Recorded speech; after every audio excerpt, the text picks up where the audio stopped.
Russia Ukraine যুদ্ধ কি একটি গুরুত্বপূর্ণ বাকবদলে এসে দাঁড়িয়েছে? যুক্তরাজ্য বলছে যে বছরে $৩৭৫ কোটি ইউক্রেনকে তারা দেবে। যতদিন দরকার হয় ততদিন পর্যন্ত এই সহায়তা তারা দিয়ে যেতে থাকে। পররাষ্ট্রমন্ত্রী ডেভিড ক্যামেরন বলেছেন যে যেসব ব্রিটিশ অস্ত্র ইউক্রেনকে দেওয়া হয়েছে, ইউক্রেন চাইলে সেসব ব্রিটিশ অস্ত্র রাশিয়ার অভ্যন্তরে ব্যবহার করতে পারে। রাশিয়া বলছে যে এই বিবৃতিটি একটি বিপজ্জনক বিবৃতি এবং এই বিবৃতির ফলে পুরো ইউরোপের নিরাপত্তা ক্ষতিগ্রস্ত হতে পারে। এরই মধ্যে আপনারা জানেন যে যুক্তরাষ্ট্রের তরফ থেকে বিপুল পরিমাণে সহায়তা পেয়েছে ইউক্রেন। ন্যাটো তাদেরকে আকাশ প্রতিরক্ষা দেবে বলে প্রতিশ্রুতি দিয়েছে। বিমান পাওয়ারও কিছু প্রতিশ্রুতি অনেক আগে থেকেই ইউক্রেনের কাছে বিভিন্ন দেশের রয়েছে। এর উল্টো দিকে যদি আমরা দেখি তাহলে দেখব যে রাশিয়া 2023 সালে তাদের GDP, gross domestic product, 3.6% growth হয়েছে। অর্থাৎ অর্থনৈতিকভাবে রাশিয়া 2022 সালের চেয়ে 2023 সালে ভালো করেছে এবং প্রতিরক্ষা খাতে তাদের ব্যয় বেড়েছে, গোলাবারুদ উৎপাদন বেড়েছে এবং সবকিছু মিলে তাহলে কি আবারও চাঙ্গা হয়ে ওঠার আশঙ্কা রয়েছে রাশিয়া ইউক্রেন যুদ্ধের? চলুন আলোচনা করি। আপনাদের সঙ্গে আছি আমি আরওয়ার সাদেক। এই যে ডেভিড ক্যামেরন যতদিন দরকার ততদিন ইউক্রেনকে $৩৭৫ কোটি করে প্রতি বছর দেওয়ার প্রতিশ্রুতি দিয়েছেন। এই প্রতিশ্রুতিটি তিনি দিয়েছেন ইউক্রেন সফরের সময়।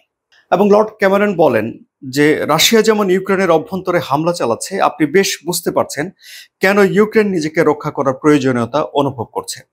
রাশিয়া বলছে যে এটি একটি অত্যন্ত বিপজ্জনক বিবৃতি।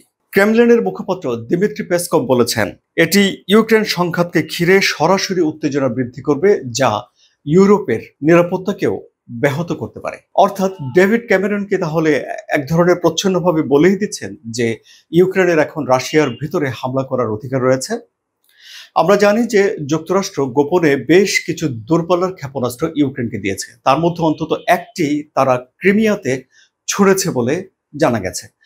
এবং ক্রিমিয়া হলো সেই অঞ্চল যা 2014 সালে রাশিয়া দখল করে নিয়েছে ইউক্রেনের কাছ থেকে এবং এখনো পর্যন্ত সেটি তারা দখলে রেখেছে। ফলে এসব দূরপাল্লার ক্ষেপণাস্ত্র পাওয়ার কারণে ইউক্রেনের কি সামর্থ্য তৈরি হয়েছে যে ইউক্রেন এখন সরাসরি রাশিয়ার ভিতরে হামলা চালাতে পারে?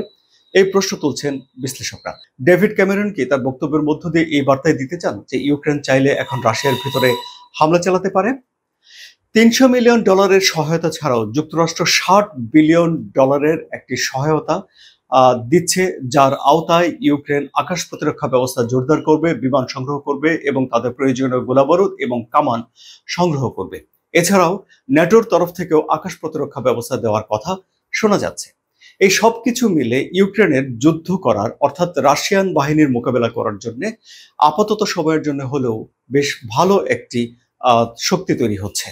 কিন্তু ন্যাটোর সবচেয়ে বড় পার্টনার যুক্তরাষ্ট্র, যে ন্যাটো পরিচালনা করার জন্য যে টাকা দরকার হয়, চাঁদা দরকার হয়, তার 70% বহন করে যুক্তরাষ্ট্র। যুক্তরাষ্ট্র ইউক্রেনকে বলছে যে না, ইউক্রেন যেন রাশিয়ার ভিতরে তেল শোধনাগারে হামলা করা বন্ধ করে। যুক্তরাষ্ট্র বলছে এতে করে উত্তেজনা আরো বহুগুণ বৃদ্ধি পাবে। ডেভিড ক্যামেরন যদিও বলছে যে ইউক্রেন ব্রিটিশ অস্ত্র রাশিয়ার অভ্যন্তরে হামলায় ব্যবহার করতে পারে, কিন্তু যুক্তরাষ্ট্র এখন রাশ টেনে ধরছে যেন রাশিয়ার অভ্যন্তরে ইউক্রেন হামলা করে না বসে। সাম্প্রতিক সময়ে ফ্রান্সের প্রেসিডেন্ট ইমানুয়েল ম্যাক্রন বলেছেন যে যদি ইউক্রেন যুদ্ধে হেরে যায় রাশিয়ার কাছে, তাহলে ইউরোপের নিরাপত্তা বিঘ্নিত হবে, অর্থাৎ ইউরোপ বড় ধরনের ঝুঁকির মুখে পড়ে যাবে। কিন্তু এরই মধ্যে আমরা জানি যে অস্ত্র এবং গোলাবারুদের অভাবে ইউক্রেন তার সীমান্ত যথাযথভাবে রক্ষা করতে পারেনি এবং বেশ কিছু অঞ্চল নতুন করে রাশিয়া দখল করে নিয়েছে। একদিকে ইউক্রেন সহায়তা পাচ্ছে, অন্যদিকে রাশিয়া তার প্রতিরক্ষা খাতকে শক্তিশালী করছে। ন্যাশনাল গার্ডের কমান্ডার ওলেকজান্ডার পিভনেনকো সম্প্রতি সতর্ক করে বলেছেন যে রাশিয়া যে কোনো মুহূর্তে একটি বিস্ময়কর হামলার প্রস্তুতি নিচ্ছে এবং নীরবে প্রতি মাসে 30,000 লোক নিয়োগ করছে।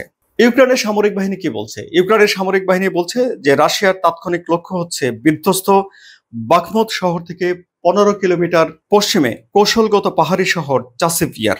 9 মে দ্বিতীয় বিশ্বযুদ্ধে রুশ বিজয়ের আগে মস্কো চাসিভ ইয়ার দখল করতে আগ্রহী বলেই অনেকের ধারণা। অল্প কথায় বলতে গেলে যে বিষয়টি বলা যায় সেটি হলো যে ইউক্রেন যুক্তরাজ্য, যুক্তরাষ্ট্র এবং ইউরোপ থেকে সহযোগিতাগুলো পেয়ে যাচ্ছে। ফলে ইউক্রেনের হাতে এখন অর্থ আসবে এবং অস্ত্র আসবে। অন্যদিকে রাশিয়ার অর্থনৈতিক অবস্থা ভালো। আইএমএফ এর পূর্বাভাস আছে যে সামনের দিনগুলোতে তাদের অর্থনীতি ভালো করবে এবং রাশিয়া প্রতিরক্ষা খাতে গোলাবারুদ তৈরিতে তারা ব্যয় করছে এবং প্রতিরক্ষা খাতে লোক নিয়োগের জন্য তারা ব্যয় বাড়াচ্ছে।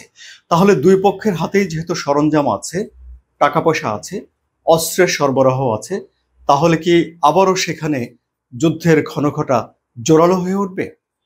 আপনাদের কি মত? কমেন্টে জানান।